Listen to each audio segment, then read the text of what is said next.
you are doing forecasting, there are different methods that you can use to make a forecast.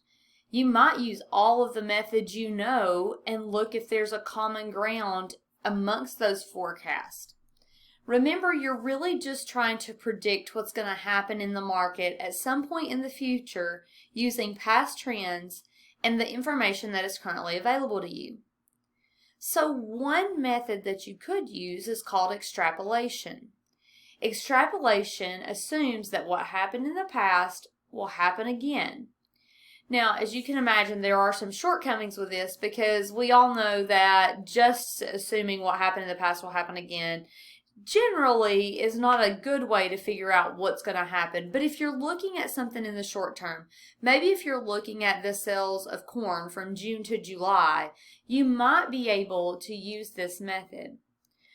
So we're going to use a simple example here to determine how to use extrapolation. We'll take the year 2018. Let's assume the price of something was $10 and that increased to $13. That's a change of $3 over the original price of $10. So if you divide 3 by 10, you get a change in the increase of 30%. So for 2018, we had an increase of 30% in the price of this product. If we were going to forecast the price for 2019, we would take the current price of $13, we multiply that by 1.3, 1 representing the $13 or 100%, and the 0.3 representing an increase of 30%. When we multiply, we come up with a price of 16.9. So our extrapolated forecast for this product would be a price of $16.90 for 2019. Again, this is probably not accurate and it's pretty short-sighted, but it is one way that you can get a rough estimate of what's going to happen in the future. A second method for forecasting is graphical analysis. If you're going to perform a graphical analysis, you pretty much plot points of price changes across a time period. This example has a price ranging from $1.50 to $3.75 over 9 years. And they've plotted the points and then connected those data points together. What is significant on this graphical analysis is that they have drawn in trend lines. And by looking at those trend lines or the line of best fit, we can estimate what we think will happen moving forward. The issue with trend lines is that they are an estimation at best, and notice that between year 5 and 6 we had a change in direction. So if between year 9 and 10 there's a change in direction, then the second trend line would have you looking at an increase, while in reality you would have a decrease. So again, you're going to need to use multiple methods and multiple sources of information, but this is just a second way to give you an idea of what might happen or to forecast what might happen. Also keep in mind that if I draw a trend line and you draw a trend line, our trend line may not be in the exact same location. They should be close, but they may be off a little bit. And since this is an estimation, that's okay. A third method of forecasting allows us to adjust for inflation because, as you and I both know, prices go up over time. But to adjust for inflation, we have to use something that is called a price index. And that price index, which would be in this center column here as number 3, is really just a number that represents the observation as a percentage of some standard. This price index you would probably not create on your own. You would probably pull this from data provided from economists about the rate of inflation over the time period that you're looking for. Here you can see an example from the Bureau of Labor and Statistics that from April 2018 to April 2019, the Consumer Price Index for all urban consumers rose 2%. So you would look for this price index from someone like the Bureau of Labor Statistics who studies the economy as a whole. For our example, we will use the price index that is given in your book. So if you take a look, this example has listed the dates over 4 years. In the next column, it has the price per bushel in each month for those years. This is the price per bushel that was paid at that time. So if you think about it, the price per bushel in year 1, December of year 1, was $2.23. If we are all the way at the bottom in January of year 5, inflation would mean that that $2.23 is no longer worth as much money as it was then, or it may mean that that is worth more than it was then, depending on what happened with the rate of inflation. Again, in our example, we're going to use the price index provided. So to find the real price per bushel, or the price as of January of year 5, you take the price that was paid, divide it by the index price as a percentage. So here you would divide $2.23 by 0.99, and that will give you a real price of $2.25.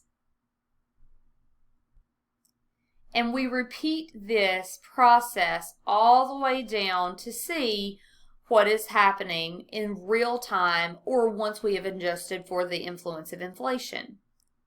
Now we could take all of these values and graph them and get a trend line for those values based on inflation. So we'd be combining methods of forecasting.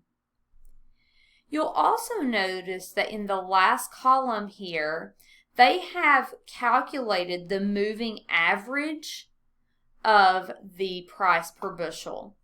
To do a moving average, you take the price over a 3-year period and find the average. The reason that people use moving averages is to help flatten the line, if you will, or to help minimize the influence of an outlier year. 2020 may prove to be an outlier year because of the pandemic that we have experienced.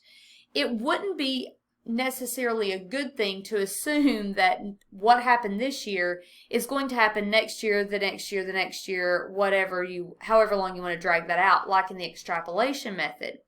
But if we want to take the information from 2019, 2020, and 2021, we might see a better representation of what's actually going to happen in the future. So we can plot these points on a graph and get a better idea of what's looking. So if you see this black line, this is the real price per bushel. So on our chart here, this was the real price per bushel. And you can see there's a lot of up and down and up and down and up and down and a lot of sharp curves. But if we look at the moving average, and they used a 12-month moving average as opposed to a 3-month, and that's okay. But if we take that moving average, you'll notice that the line follows the same basic up and down movement, but the up and down is not quite as extreme, and it's a more conservative way to make a forecast. We can also adjust for population. When we were talking about factors that influence a forecast, if you were to consider Morristown 10 years ago, you may have not realized that there was going to be a connector road that went from the west end of Morristown to the interstate. But if you had looked at the county data, and if you had looked at the petitions that had been filed and the permits that had been filed, you would have seen that that road was in the plans. So as a business owner, you may have said to yourself, well, if the connecting road is going to go from the west end of Morristown to the interstate, it's likely that businesses and restaurants and grocery stores will decide to build on that road because of the increase of traffic. There may also be an increase in subdivisions in that area and therefore an increase in population. And if that would have been your forecast, you would have been correct, because we now have a new Walmart, we have a Texas Roadhouse, an Aubrey's, a Good Old Days, a Chili's, a Freddy's, and the list goes on, that have sprung up in the past 10 years on that west end of town. And so when you adjust for population, you can use previous population data or you can use the forecasted data. In this example, they used previous data and looked at the amount of red meat that was consumed, what was the population for that time, and then they looked at what was the per capita consumption of red meat. Now, if you're not familiar with the term per capita stands for the amount consumed per population or per unit of population. And so in this example, they are tracking, or you would be tracking, what has happened to the per capita consumption of meat over the past 35, 40 years.